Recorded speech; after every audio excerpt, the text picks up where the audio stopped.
Good morning students. My name is Vandana Devangan from Bharati College, PIIT Durg. Today my topic is various teaching. हम लोगों ने last video में देखा था कि वेरियस टीचिंग क्या होता है, उसका अर्थ देखे थे। इसके साथ साथ में हमने देखा था शिक्षा कौशल। तो हम आगे इस टॉपिक को पढ़ने से पहले मैं आप लोगों को बताना चाहूंगी कि टीचिंग कौशल क्या है, टीचिंग स्किल क्या है। टीचिंग स्किल क्या होती है?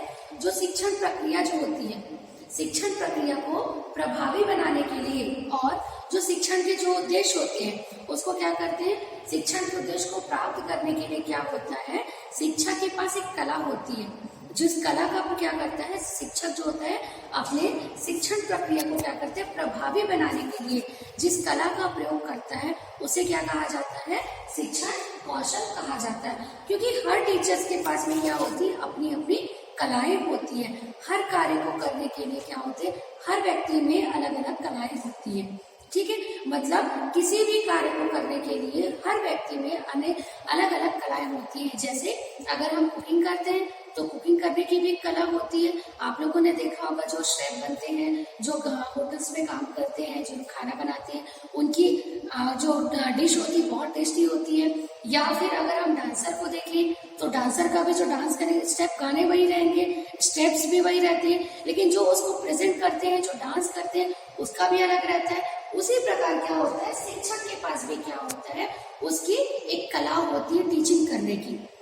क्या करता है टीचर, जब अपने क्लास को क्या करता है, इफेक्टिव बनाना होता है, जो शिक्षण प्रक्रिया को क्या करना होता है, प्रभावी बनाना होता है, तो उसे प्रभावी बनाने के लिए क्या करता है टीचर, क्या करता है, इन कौशलों का यूज करता है। जैसे हमने देखा कि कौन कौन से हैं, एलन एवं राय ने क्या किया था, 1959 में 40 स्किल बताए थे और बी के पास जिन्हें कितने स्किल्स बताए थे, 30। मैंने हम लोगों ने इसको लास्ट वीडियो में देखा था। तो दोनों को मिला के टोटल कितने 27 जो होते हैं स्किल्स हो। लेकिन क्या किया गया, 22 स्किल्स को क्या किया गया, ऐड किया गया है, जिसके बारे में हमने लास्ट वीडियो में पढ़ा। जिसमें क्या पहले हमने पढ़ा, उद्दीपन क्षमता पढ़ा, फिर हमने विन्यास क्रिया पढ़ा, फिर नेक्स्ट कविता, नेक्स्ट मौन एवं शाब्दिक अंतःक्रिया, फिर पुनर्बलन, फिर प्रश्नों की प्रभावशीलता, नेक्स्ट है खोज पूर्ण प्रश्न, नेक्स्ट है छात्र व्यवहार का अभिज्ञान, फिर नेक्स्ट जो है दृष्टांत देना या उदाहरण का प्रयोग करना, फिर है व्याख्या कौशल मतलब एक्सप्लेन करना, फिर नेक्स्ट है छात्रों की सहभागिता में वृद्धि। उसके बाद हमने पढ़ा था श्याम पट्ट का उपयोग, नेक्स्ट पढ़ा था कक्षा व्यवस्था कौशल, और लास्ट हमने जो पढ़ा था वो था दृश्य श्रव्य सामग्री का कौशल। मतलब हमने जो हमारे लास्ट वीडियो में हमने जो लास्ट स्किल जो पढ़ा था वो था दृश्य श्रव्य सामग्री का कौशल।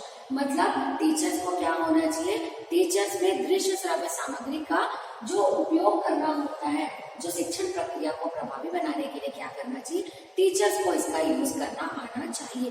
क्योंकि जब टीचर्स क्या करते हैं, कंप्यूटर का, नेट का, प्रोजेक्टर्स का, OHP का जब यूज करके टीचिंग का कार्य करते हैं, टीचिंग प्रक्रिया करते हैं, तो क्या होता है, जो शिक्षण प्रक्रिया जो होती है वो क्या होती है, काफी इफेक्टिव होती है। और बच्चा जब उसको देखता है, सुनता है, तो क्या होता है, ज्यादा कॉन्सेंट्रेट होकर उस कार्य को करता है, देखता है, तो क्या होता है, बालक उसको बहुत जल्दी कैच कर लेता है। तो शिक्षक में कौन से गुण होने चाहिए, दृश्य श्रव्य सामग्री का यूज करने का भी गुण होना चाहिए।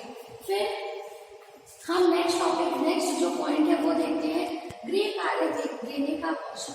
मतलब टीचर इसमें क्या होने चाहिए, गृह कार्य मतलब होमवर्क देने का भी स्किल्स होना चाहिए। क्योंकि जब हम क्लास में आते हैं तो हमारा जो पर पीरियड जो होता है 50 या 55 मिनट्स का होता है, तो हमको क्या करना होता है, उस 50-55 मिनट्स में हमको टॉपिक को समझाना होता है। टॉपिक को समझाने के साथ साथ में हमको बच्चे से क्वेश्चंस भी पूछने होते हैं, फिर उसके डाउट्स भी पूछने होते हैं। इस बीच में हमको इस 50-55 मिनट्स में ये सभी चीजें क्या करनी होती है, बच्चों को समझानी होती है। उसके बाद जब हमारे पास 5 मिनट बचा होता है, उस 5 मिनट में जो हमने जिस टॉपिक को बच्चों को पढ़ाया, जिस टॉपिक के बारे में हमने बच्चों से क्या किया, डिस्कशन किया, उसी टॉपिक को हम क्या करते हैं, बच्चों को होमवर्क देते हैं। क्यों देते हैं? क्योंकि जो हमने आज पढ़ाया है उसी से रिलेटेड अगर हम बच्चों को होमवर्क देते हैं तो बच्चा क्या करता है, घर में जाकर उसका रिवीजन करता है, ताकि क्या हो सके जो बच्चों ने आज जो पढ़ा है वो जो थोड़ा बहुत समझा है वो चीजें क्या हो, समझा हुआ चीजें क्या हो, एकदम कंठस्थ उनको क्या हो सके, याद हो सके। इसलिए क्या होना चाहिए कि टीचर्स में ये स्किल्स होनी चाहिए, उनको ये हैबिट होनी चाहिए कि पढ़ाने के बाद में जो लास्ट 5 मिनट बचता है उसमें टीचर्स को क्या करना चाहिए, होमवर्क देना चाहिए, ताकि बच्चा जो हो सके घर जाके उसी टॉपिक को एक बार रिवीजन जरूर करे। और जब वो रिवीजन करेगा तो क्या होगा कि उसकी जो मेमोरी है वो और शार्प हो जाएगी। जितना उसने पढ़ा था, थोड़ा बहुत जो बचा था उसके बारे में भी क्या हो सके, उसको पूरा समझ आ जाए। ठीक है, फिर नेक्स्ट पॉइंट क्या है, छात्रों को क्या है, साथ लेकर चलने का कौशल। मतलब क्या होता है कि टीचर्स में ये भी क्वालिटी होनी चाहिए कि टीचर्स क्या कर सके, छात्रों को साथ में लेकर चले। मतलब हम जानते हैं कि हमारा क्या होता है, व्यक्तिगत भिन्नता पाई जाती है ना।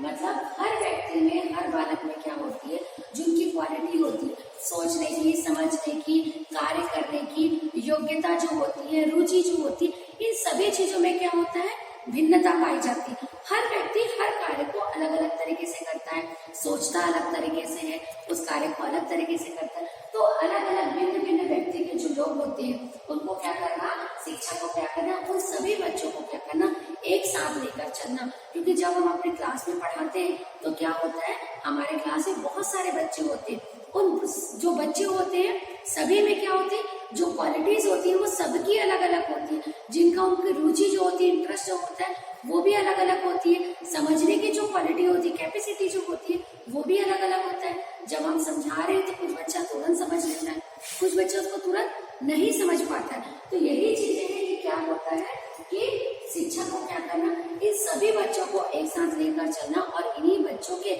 मानसिक स्तर के अकॉर्डिंग क्या करना, शिक्षक को अपने क्लास में क्या है, शिक्षण प्रक्रिया को करना चाहिए, ताकि सभी बच्चे क्या हो सके, अच्छे से उस टॉपिक को या उस सब्जेक्ट के बारे में बच्चा क्या कर सके, समझ सके। ठीक है, फिर क्या है, उच्च स्तरीय प्रश्नों का प्रयोग क्या करना चाहिए कि टीचर्स को क्या करना चाहिए, उच्च स्तरीय क्या करना चाहिए, प्रश्नों का प्रयोग करना चाहिए। कैसे करना चाहिए, जब शिक्षक क्या करता है, क्लास में पढ़ा रहा है तो पढ़ाने के साथ साथ में क्या करना चाहिए, उसको जो उच्च स्तरीय जो प्रश्न होते हैं उसको भी बच्चों को क्या करना चाहिए, पढ़ाना चाहिए, ताकि बच्चा क्या कर सके, अपने लेवल के साथ साथ में उससे ऊंचे जो क्या हो, जो प्रश्न होते हैं उसके बारे में क्या उसको जानकारी प्राप्त हो। क्योंकि बच्चा जिस लेवल पे है, जिस एज पे है, उससे रिलेटेड तो वो क्वेश्चंस, उससे रिलेटेड आसपास की चीजों को तो समझता भी है, उसके साथ साथ में क्या होना चाहिए, जो उसके लेवल से ऊपर हो उस स्तर के क्वेश्चंस को भी क्या करना चाहिए, शिक्षक को उसका प्रयोग करना चाहिए, ताकि छात्र क्या कर सके, क्लासरूम में ही क्या कर सके, उसको सीख सके।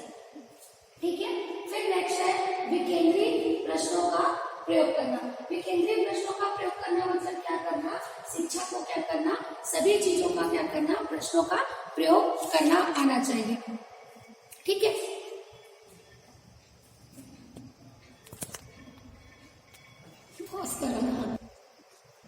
हम अभी जो नेक्स्ट टॉपिक है वो क्या है, विकेंद्रीय प्रश्नों का क्या करना, प्रयोग करना। विकेंद्रीय प्रश्नों का प्रयोग करना मतलब क्या करना, ऐसे प्रश्नों का प्रयोग करना जिससे क्या कर सके, बालक नए नए चीजों को सीखने का प्रयास कर सके। ठीक है, मतलब अधिगम के नए नए तत्व क्या करें, हमको क्या करना है, प्रेजेंट करना है। जैसे कि हम अपनी क्लास में हम बच्चों को पढ़ा रहे हैं तो क्या होता है कि जब हम बच्चों को पढ़ा रहे हैं तो क्या है कि नए नए चीजों को भी उनके सीखने के लिए क्या करना, क्लास में कुछ ना कुछ नए नए क्रिएटिविटी करवाना, या फिर क्लास में हम बच्चों को क्या करना, नई नई चीजों के बारे में बताना, ताकि बच्चा क्या कर सके, उन चीजों को सीख सके। हम क्या करते हैं, क्लास में बच्चों को हम उसके पाठ्य वस्तु से रिलेटेड पढ़ाते हैं, है ना, पाठ्य वस्तु से रिलेटेड पढ़ाते हैं, उसके साथ साथ में हमको क्या करना है, बच्चों के आसपास के वातावरण के और जो उसके जीवन में आगे आने वाली जो चीजें हैं, जो उसको और क्या कर सकती है, प्रभावित कर सकती है, उन चीजों को क्या करना, बच्चों को सिखाना। मतलब विकेंद्रीकरण का मतलब ये होता है, विकेंद्रीकरण से मतलब कि उस प्रश्नों को प्रयोग करना जिससे क्या हो सके, अधिगम के लिए नए नए तत्वों का सृजन करना। जिससे क्या है, नए नए ढंग से जो नए तत्वों का सृजन करेंगे तो बालक क्या करता है, उसको सीखने का प्रयास करता है, और जो उसके लिए बहुत आवश्यक होता है। फिर है व्याख्यान कौशल। व्याख्यान कौशल को क्या कहा जाता है, लेक्चर मेथड। लेक्चर मेथड मतलब लेक्चर मेथड जो होता है उसको सबसे ज्यादा हम कुछ जो हायर सेकेंडरी जो स्कूल होते हैं उसमें क्या किया जाता है, इसका प्रयोग किया जाता है। अगर हम इसका प्रयोग क्या करते हैं, प्राइमरी स्कूल के बच्चों के लिए करते हैं तो क्या होता है, प्राइमरी स्कूल के बच्चों के लिए करते हैं तो क्या होगा, क्लास हमारी सिस्टमैटिक नहीं रहेगी, व्यवस्थित नहीं रहेगी, क्योंकि हम छोटे बच्चों के लिए लेक्चर मेथड का यूज नहीं कर सकते हैं। जैसे ही हम बच्चों को लेक्चर देना स्टार्ट करेंगे, बच्चा क्या है, उसका जो सुनने का जो कॉन्सेंट्रेशन है वो खत्म हो जाएगा। बच्चा क्या करता है, उसको अच्छे से नहीं सुनता है। इसलिए हम क्या करते हैं कि जो लेक्चर मेथड जो होता है उस लेक्चर मेथड का प्रयोग हम क्या करते हैं, किसमें करते हैं, हायर स्कूल के हायर क्लासेस के जो बच्चे होते हैं उनके लिए करते हैं। क्योंकि हम उनको जब लेक्चर देंगे, उस टॉपिक के बारे में जब उनको समझाएंगे तो बच्चा क्या करता है, उसको अच्छे से सुनता है। तो लेक्चर मेथड में हम क्या करते हैं, जो हमारा जो टॉपिक होता है उस टॉपिक को हम पढ़ते हैं, और पढ़ने के बाद क्या करते हैं, हम उसकी व्याख्यान करते हैं। उसका क्या करते हैं, उसको क्या करते हैं, उसका व्याख्यान करके उसको बताया जाता है कि उसका अर्थ क्या है, उसके बारे में उसका मीनिंग क्या निकल रहा है, हम उसको पढ़ाते हैं। जैसे हम बुकिश लैंग्वेज में अगर हम एक पैराग्राफ पढ़ते हैं तो बच्चों को वो पैराग्राफ क्या होता है, अच्छे से समझ नहीं आता है। ठीक है, तो क्या होता है, जब उसको अच्छे से समझ नहीं आता है तो हम क्या करते हैं, उस पार्ट को पढ़ने के बाद, उस पैराग्राफ को पढ़ने के बाद हम क्या करते हैं, उस टॉपिक का क्या करते हैं, हम व्याख्यान करते हैं। जब हम उसका अच्छे से व्याख्यान करते हैं तो बच्चों को उस पैराग्राफ के बारे में उसका पूरा सार पता चल जाता है। ठीक है, इसलिए हम क्या करते हैं, जो हायर क्लास जो होते हैं, हायर क्लास में हम क्या करते हैं, व्याख्यान कौशल का यूज करते हैं, और हायर क्लास में जब हम इसका यूज करेंगे तब बच्चे इसका उपयोग कर सकते हैं। ठीक है, फिर है संप्रेषण की पूर्णता का कौशल। संप्रेषण की पूर्णता का कौशल क्या होता है, मतलब शिक्षक में जो टीचर होते हैं उन पे क्या करना, संप्रेषण अच्छे से करने की क्या होनी चाहिए, क्वालिटी होनी चाहिए। जब हम बच्चों को पढ़ाते हैं तब क्या होता है, हमको अच्छे से कम्युनिकेशन करना आना चाहिए। क्या होता है, शिक्षक को अपने पूरे सब्जेक्ट का ज्ञान होना चाहिए, और ज्ञान के साथ क्या होना चाहिए, शिक्षक को अच्छे से उस टॉपिक का एक्सप्लेनेशन देना चाहिए, ताकि क्या हो सके, संप्रेषण जो होता है वो पूर्ण हो सके। अगर जैसे मैं आपको पढ़ा रही हूँ, आपको जैसे मैं किसी टॉपिक के बारे में समझा रही हूँ, या मैं आपको संप्रेषण के बारे में ही अगर मैं आपको बता रही हूँ तो क्या होगा, जैसे मैं आपको बता रही हूँ और बताते बताते बताते क्या हो गया, मैं रुक गई या शांत हो गई, या उस सेंटेंस को मैं अच्छे से कंप्लीट ना कर पाई, या उसको मैं ऐसा समझाऊं कि आपको उसका मीनिंग ही ना समझ आए, तो क्या संप्रेषण अच्छे से हो सकता है, नहीं हो सकता। तो इसीलिए क्या होना चाहिए, संप्रेषण की जो प्रक्रिया होती है उसमें क्या होना चाहिए, विचारों का जो होता है वो आदान प्रदान होता है। तो विचारों का आदान प्रदान कैसे होगा, जो क्या होता है, वक्ता जो होता है वो अपने शब्दों का अच्छे से प्रयोग करे, और जब वो पढ़ा रहे हैं तो पढ़ाने में क्या हो, अपने पाठ को अच्छे से पूरा का पूरा क्या करे, उसको कंप्लीट करे। जब टीचर क्या करते हैं, जब अपने पाठ को अच्छे से पूरा करते हैं तो छात्र को समझने में आसानी होगी। उनके शब्दों को अगर बच्चा अच्छे से सुन रहा है तो क्या होगा, बच्चों को समझने में आसानी होगी। लेकिन अगर शिक्षक क्या करता है, अच्छे से कम्युनिकेशन नहीं कर रहा है, अपने विचारों को या अपने शब्दों को अच्छे से प्रेजेंट नहीं कर रहा है, तो क्या होगा, संप्रेषण की पूर्णता नहीं होगी, है ना। इसलिए क्या करते हैं, शिक्षक को क्या करना चाहिए, अपने बातों को, अपने शब्दों को क्या करना चाहिए, अच्छे से क्या करना चाहिए, बताना चाहिए, ताकि छात्र जो है उसको अच्छे से सुन सके, अच्छे से समझ सके, और क्या कर सके, अपना फीडबैक दे सके। इसी संप्रेषण की प्रक्रिया के द्वारा क्या होता है, शिक्षक और छात्र के बीच में अंतःक्रिया की प्रक्रिया होती है। जब शिक्षक अपने क्या कर सकता है, कम्युनिकेशन जब अच्छे से करेगा, है ना, तो जब अच्छे से कम्युनिकेशन करेगा तब क्या होगा, तभी क्या होगा, संप्रेषण की प्रक्रिया जो होती है वो अच्छे से हो सकती है। ठीक है, फिर है नियोजन पुनरावृत्ति। मतलब क्या होना चाहिए कि शिक्षक में क्या होना चाहिए, ये क्वालिटी होनी चाहिए कि क्या कर सके, उसका फिर से अच्छे से नियोजन कर सके, उसकी पुनरावृत्ति क्या कर सके, पुनरावृत्ति कर सके। कैसे कर सके पुनरावृत्ति, कि जैसे क्या होता है, शिक्षण जो प्रक्रिया होती है, जो क्या होती है, बहुत अधिक शक्तिशाली होती है। जो अधिक शक्तिशाली होती है उसमें क्या होता है, जब शिक्षण प्रक्रिया करते हैं, ठीक है, तो अध्यापक क्या करते हैं, जो कार्य करते हैं, जो पढ़ाते हैं, उसका जो नियोजन होता है उसकी पुनरावृत्ति करना। मतलब जब क्लास में जब टीचर्स पढ़ा रहे हैं, पढ़ाने के बाद उसको समझाया और समझाने के बाद में जो उसकी योजना बनी हुई है उसको समझाने के बाद जब वो पूरा कंप्लीट हो जाए तो उसकी फिर से पुनरावृत्ति की जा सकती है। अगर बच्चों को ना समझ में आए या कुछ ऐसा प्रॉब्लम, तो हम उस नियोजन को क्या कर सकते हैं, फिर से उस कार्य को पूरा कर सकते हैं, ताकि हम उस कार्य को अच्छे से क्या कर सके, समझा सके। ठीक है, फिर नेक्स्ट पॉइंट जो है, अनुदेशन उद्देश्यों को व्यवहारिक रूप में लिखना। मतलब क्या होता है, अनुदेशन मतलब क्या होता है, सूचना देना। तो क्या कर सके शिक्षक, क्या कर सके, अनुदेशन कर सके, क्या कर सके, अपने उद्देश्यों को क्या कर सके, व्यवहारिक रूप में क्या कर सके, उसको लिख सके और उसको क्या कर सके, बच्चों को समझा सके। जब टीचर क्या करती है, बच्चों को जब पढ़ा रही है तो पढ़ाते वक्त क्या कर सकते हैं, अपनी सूचना को देते वक्त क्या करें, उस टॉपिक को क्या करें, कॉपी में, ब्लैक बोर्ड में लिख दें। जिससे क्या है, उसको अगर हम लिखते हैं तो क्या होता है, छात्र जो है उसको लिख कर नोट डाउन करेगा और उसको समझने बहुत जल्दी आसानी होगी। ठीक है, तो इसीलिए क्या करना चाहिए कि शिक्षक को क्या होना चाहिए, ये सभी कौशल जो होते हैं उसमें क्या होना चाहिए, शिक्षक में ये सभी कौशल के गुण जो है वो डेवलप होने चाहिए। क्यों, क्योंकि शिक्षक को क्या है, इसी सभी कौशल का यूज करने के बाद ही क्या किया जा सकता है, शिक्षण प्रक्रिया को इफेक्टिव बनाया जा सकता है। अगर शिक्षक के पास एक्सप्लेन करने की क्वालिटी ना हो, अगर किसी टॉपिक को हम अच्छे से एक्सप्लेन नहीं कर पाएंगे तो शिक्षक अच्छे से नहीं, छात्र अच्छे से नहीं समझ पाएगा, और जब नहीं समझ पाएगा तो वो अच्छे से लिख नहीं पाएगा। तो शिक्षक में क्या होना चाहिए, ब्लैक बोर्ड का यूज करना अच्छे से आना चाहिए, है ना, एक्सप्लेन करना आना चाहिए, उसका अच्छे से लेक्चर देना आना चाहिए, दृष्टांत देना आना चाहिए। तो ये सभी जो कौशल होते हैं, ये जो कौशल होते हैं, इन सभी कौशल का यूज करना क्या होना चाहिए, शिक्षक में इन कौशलों का विकास होना अति आवश्यक है। क्यों, क्योंकि इनके बगैर शिक्षण प्रक्रिया क्या है, अधूरी है।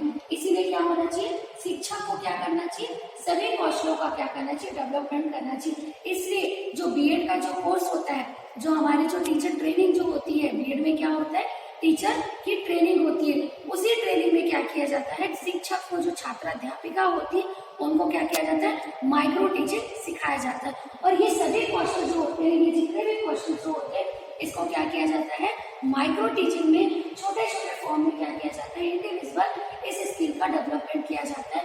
हर स्किल के लिए 5 से 10 मिनट का समय होता है और इस स्किल को क्या किया जाता है, 5 से 10 मिनट में टीचर जो होते हैं उसका यूज करके अपने में क्या करते हैं, इस कौशल का डेवलपमेंट करते हैं, ताकि बच्चा जो होता है आगे फ्यूचर में जब टीचिंग कार्य करेगा, जब वो फ्यूचर में टीचर बन जाएगा, तब इस सब कौशल का क्या कर सके, यूज करते हुए टीचिंग का कार्य कर सके। ओके।